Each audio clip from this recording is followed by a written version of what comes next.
The person who never gossips isn't always the most trustworthy person in the room. Sometimes they're the most wounded. We admire them. We call them mature, loyal.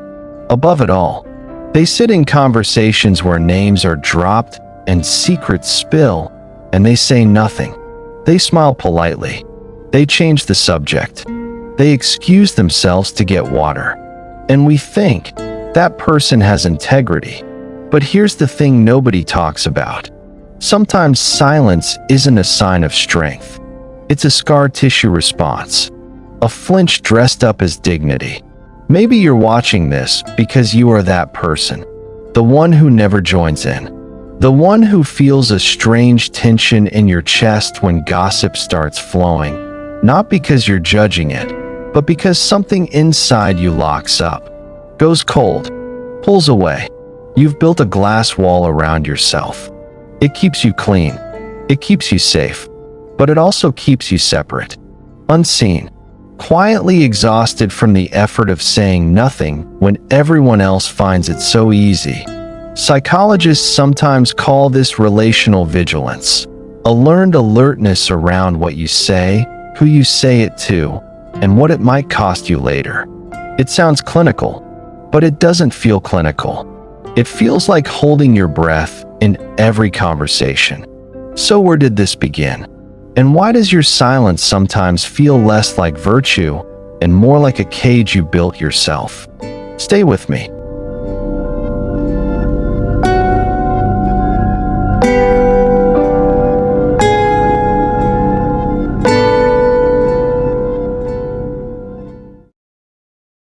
Let's start with what the world sees.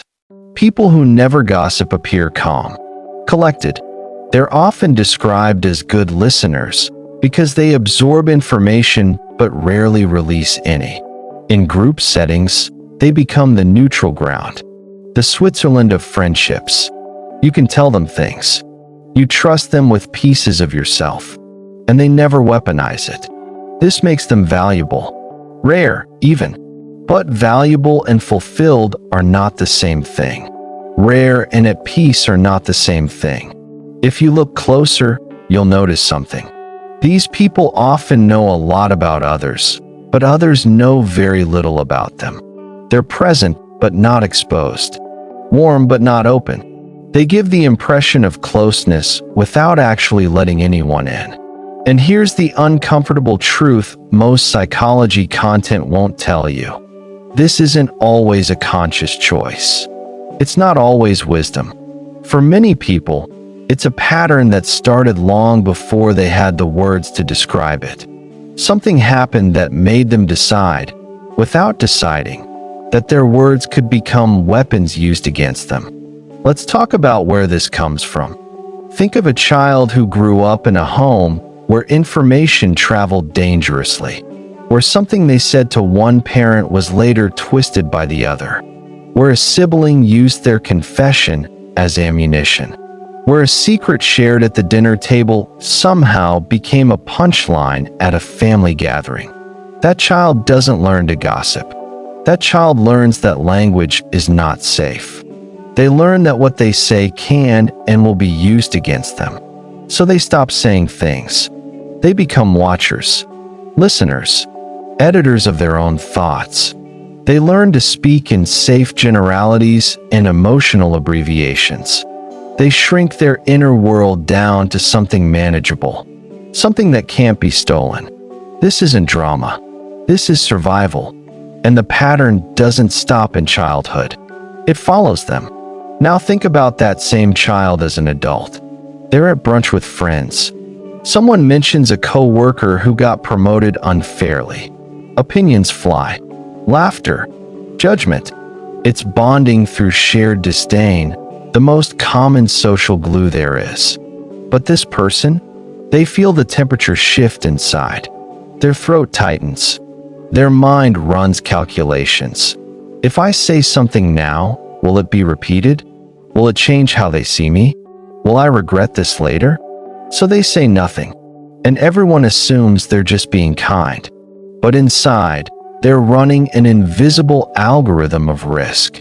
They've been doing it for so long, They don't even realize it's happening anymore. It just feels like them. Here's where it gets more interesting and more painful. Gossip, despite its reputation, is actually a social bonding tool. Anthropologists have studied this. It's how humans create closeness. When we share opinions about others, we're also saying, I trust you with my judgment. I'm showing you my real thoughts. We're in this together. Gossip says you're on the inside, which means refusing to gossip, especially consistently, especially silently, sends a different message. It says, I'm not letting you in. Not intentionally, not cruelly, but effectively. The person who never gossips often ends up in a strange position. They're respected but not deeply known, trusted but not quite intimate. They have friendships that feel slightly hollow, connections that plateau at a certain depth and never go further. And they can't figure out why. They think, I've been honest. I've been loyal. I've never said a bad word about anyone. But connection doesn't require purity. It requires vulnerability. And vulnerability sometimes looks like sharing an unpolished thought, admitting you're annoyed, saying, I probably shouldn't say this, but it's not about being cruel. It's about being real. And that's what the person who never gossips often can't do. Not because they don't want to, but because somewhere deep inside, being real still feels dangerous. Now let's go deeper, because there's another layer here. Some people who never gossip aren't just protecting themselves. They're protecting others. They've been the subject of gossip before. They know what it feels like to walk into a room and sense the shift. The looks, the too quick smiles. They've felt the slow burn of discovering that something private became public, that their name was passed around like a rumor. And so they made a silent vow. I will never do that to anyone else. This is noble, but it's also a wound wearing a crown. When your refusal to gossip is rooted in your own pain, it becomes more than a behavior. It becomes an identity. You become the one who doesn't. And any deviation from that feels like betrayal, not of others, but of yourself. The problem is, identities built on avoidance are exhausting to maintain. You're not choosing who you want to be. You're constantly reacting to who you refuse to become. And that's not freedom. That's a different kind of prison. Let's pause here. Because if you've made it this far, I want to ask you something. Have you ever felt relieved when a gossip session ended? Not proud, relieved. Like you survived something. Like you made it through without slipping. Have you ever rehearsed your silence? Practiced your neutral face? Timed your exit?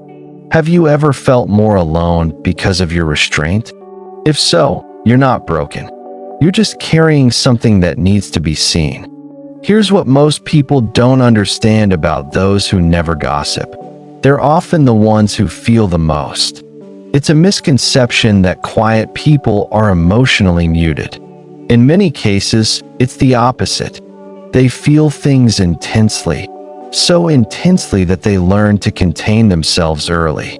They didn't stop having opinions. They stopped trusting what would happen if they shared them. They've watched words spiral out of control, watched friendships collapse over a single misinterpretation, watched people they loved become strangers over something said in confidence. And they thought, not me. I will be careful. I will be airtight. But here's the paradox. In trying to avoid harm, they often become invisible. In trying to be trustworthy, they become unknowable. In trying to protect everyone, they forget that they, too, need to be seen. And the loneliest place in the world isn't being gossiped about. It's being so guarded that no one even tries to know you anymore. So what do we do with this? First, let's release the judgment. Not gossip itself. That's a separate conversation. But the internal judgment many of these people carry. If this is you, I want you to hear something clearly. Your restraint is not a flaw. but it may be a pattern that's outlived its usefulness. The vigilance that protected you at 10 does not have to run your life at 30. The walls that kept you safe in a chaotic home do not have to surround you in a peaceful friendship. You are allowed to update the software. You are allowed to say, "This served me once, but it doesn't serve me now." You are allowed to share a small, honest opinion with someone you trust, not to gossip, but to be known. To show someone a corner of your real mind.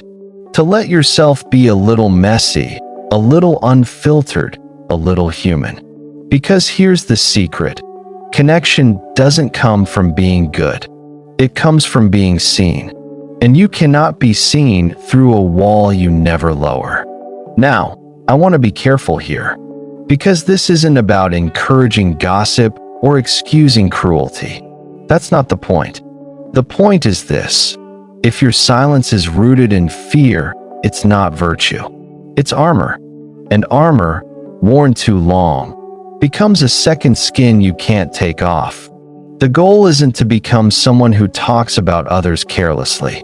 The goal is to become someone who doesn't need silence to feel safe. Someone who can share a thought without running 10 simulations. Someone who can be real in the moment without bracing for betrayal. That's not recklessness. That's freedom. And you deserve it. There's a kind of peace that comes when you stop managing yourself so tightly. When you stop being the editor of your every sentence. When you allow yourself to exist without rehearsal. It doesn't happen overnight, but it starts with awareness. With noticing the tension. With asking yourself, am I being quiet because I choose to, or because I'm afraid? That question, asked gently, without shame, is the first crack in the wall. And cracks, over time, let light in. Before I go, I want to ask you something. Think about the last time someone gossiped around you. Did you stay silent because you genuinely had nothing to say? Or because something inside you locked up? Drop your answer in the comments. One word is enough? Choice or lock? I'm genuinely curious what this community carries. And I think you might be surprised how many people share your answer. If you've watched this far, I think we understand each other a little. You didn't click this video because you love gossip. You clicked because something about the title made you feel seen, maybe understood. And that tells me you've been thinking about this longer than today. There's more I want to explore with you. Why some people overshare the way others oversilence. Why trust is rebuilt so much slower than it breaks. Why the things we never say sometimes echo louder than the things we do. If that sounds like the kind of thing you want to sit with, you already know what to do. I'll be here,